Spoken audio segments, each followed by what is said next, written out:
নমস্কার বন্ধুরা।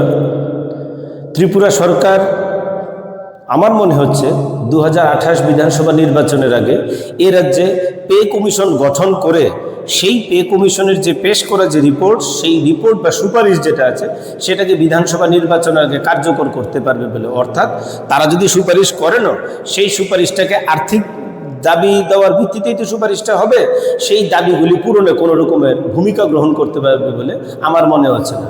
তার কারণ কি? তার কারণ হচ্ছে ভারত সরকার যে অষ্টম বেতন কমিশন গঠন করেছে, সেই বেতন কমিশনকে ভারত সরকার সময়সীমা বেঁধে দিয়েছে 18 মাসের। মাত্র কয়েক মাস আগে তার কাজ শুরু হয়েছে। এই 18 মাস সময়সীমা কিন্তু আমার যেটা মনে হচ্ছে 2028 বিধানসভা নির্বাচনের কয়েক মাস পর গিয়ে শেষ হবে। তখন গিয়ে কিন্তু কেন্দ্রীয় সরকারের কাছে অষ্টম বেতন কমিশন তার সুপারিশটাকে সাবমিট করবে, ঠিক আছে? এবং এরপর কেন্দ্র সরকার বিচার বিবেচনা করবে যে তাদের সুপারিশের কতটুকু তারা কার্যকর করতে পারবে। কারণ কেন্দ্র সরকারের যে অষ্টম বেতন কমিশন, তাদের উপরে নির্ধারিত হবে যে ফিটমেন্ট ফ্যাক্টর কত হবে, মেডিকেল অ্যালাউন্স কত হবে, এইচআরএ কত হবে, লিভ স্যালারি কেমন পরিমাণে হবে, গ্র্যাচুইটির ক্যালকুলেশন কি ভিত্তিতে হবে, কতটা হাইয়েস্ট লেভেল সিলিং হবে। তো কেন্দ্র সরকার যদি নাই করতে পারে, তার সুপারিশই যদি সাবমিট না হয় অষ্টম বেতন কমিশনে, ত্রিপুরা রাজ্যের ক্ষেত্রে তো এটা ভাবাই যায় না।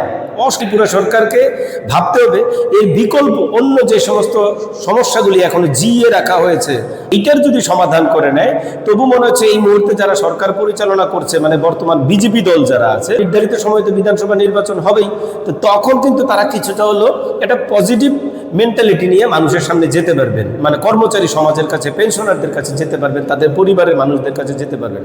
আর মনে হচ্ছে ত্রিপুরা রাজ্যে কিন্তু 28 বিধানসভা নির্বাচনের আগে পে কমিশন গঠন করে তার সুপারিশ কার্যকর করাটা next to impossible. I repeat, next to impossible. এই